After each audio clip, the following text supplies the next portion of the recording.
Now, James Argent, a great friend of the show. We've talked to James many times, and we know him from Towie, of course, and how he's been battling his demons for a few years now. Last January, after overcoming his issues with drug addiction, he came on the show to talk about how he was dealing with disordered eating.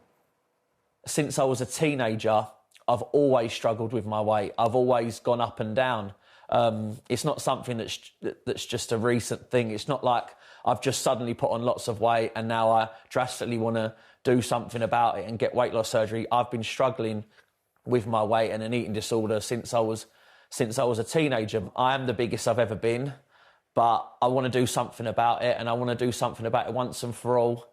And then I feel like I can really get back to my best and turn everything around and come back in a big way. Well, it seems he's certainly done that. He went on to have gastric sleeve surgery. That was last April. And while he has lost half his body weight since then, he knew that was not the only battle when it came to dealing with his issues with food. And Arg isn't alone, as more men are now reported to be suffering from an eating disorder. So James continues to receive treatment, but he wanted to find out a lot more.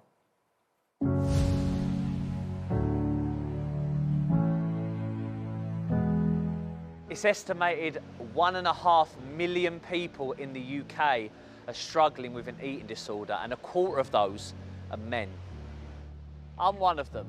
I've been suffering from a binge eating disorder for over half of my life. And although people might think that that condition is quite rare, more people actually suffer from binge eating disorders than what they do from anorexia and bulimia. Today, I'm here to see Jess Griffiths from the eating disorder charity Beat to find out exactly why there is such a rise in male eating disorders. There's never been more of a time that there's been this pressure to look a certain way for men. I think typically we saw it as just a female illness. Well, that's just not the case. Do you think male eating disorders present themselves differently to female eating disorders? I think men find it more difficult than women to come forwards and talk. I think I'm seeing an increase in, obsessive gym use. Yeah. And this kind of bodybuilding, muscle building addiction that I think a lot of people wouldn't see as an eating disorder. So I think that kind of social norm makes it quite difficult to spot. So if you are seriously concerned about someone, what should your first point of action be? Don't keep it to yourself. Have that conversation with the person who you're concerned about. Major on talking about feelings rather than food, or labelling behaviours that could actually cause them to shut down. And I think the other things to look out for would be around social withdrawal, more obsessionality around food, feeling a lot more tired, a bit more irritable. These are literally all the points that I was dealing with and going through, yeah. And did anyone recognise it in you? My mum did. Did she? My mum did massively, yeah. I love learning more from Jess, so I've come to the Loose Women headquarters to meet 2 men who have also lived with eating disorders to find out how they coped. I was diagnosed with anorexia in 2016, really struggling with food. I lost weight quite quickly. And it was only through my parents intervening, really, that I was able to get the help that I needed.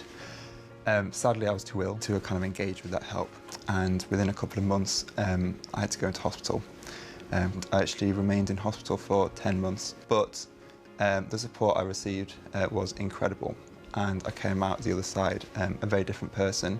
What about you, Dave? I started developing anorexia when I was like a late teenager, but I didn't realise that I got it for a while. Because like being a bloke, I don't know about you, but like when I was growing up, no one ever told me how to talk about emotions. No one ever told me about how to explain different things, and that was what the anorexia was for me, a way to show with my body there was something wrong with my brain. It's really exhausting, isn't it? Oh, it's horrible. Because when you're not in treatment or you're not getting help for it and stuff, then it does make you a worse person. Being nasty, taking it out on loved ones or lying and stuff, that was major kind of warning signs for me.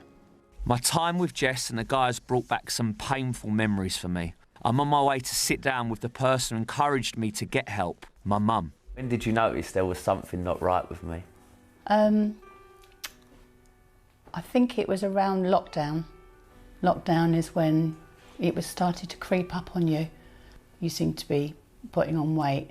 every week, and I noticed not moving as much as you could have been, and you just didn't seem happy in yourself. It was hard. It was hard to see you feeling so uncomfortable in yourself. I was so like image conscious, and I hated the way I looked. I would wait until it was dark to even leave the house. And I think a massive turning point for me was when you come into my room and I was lying there, and it was during the day, and I was just so tired, so uncomfortable. I just didn't feel like, so depressed. I didn't feel like getting out of bed, and you come in and you just really cried. And I remember you saying, I just don't recognise my son. I do remember that day, James. Did you feel like you knew how to talk to me when you was worried? I can imagine it being really uncomfortable. I wanted to talk to you and you didn't want to talk, so I wouldn't have said that my son had an eating disorder. I never thought that was the root of all your problems. I suppose that is a big part of it. The reason why you lie and keep secrets is because you do feel a bit embarrassed and ashamed. But really, if you want to change and sort out, you've got to just talk about it and be honest. Definitely.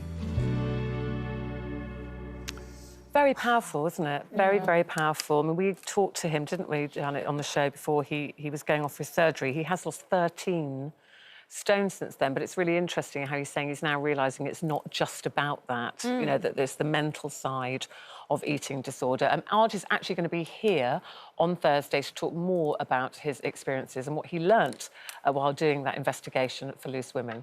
And if this has made you worry about anything you or someone you know might be going through too, you can find plenty of helplines. They're all available on the ITV website. Details on the screen for you there.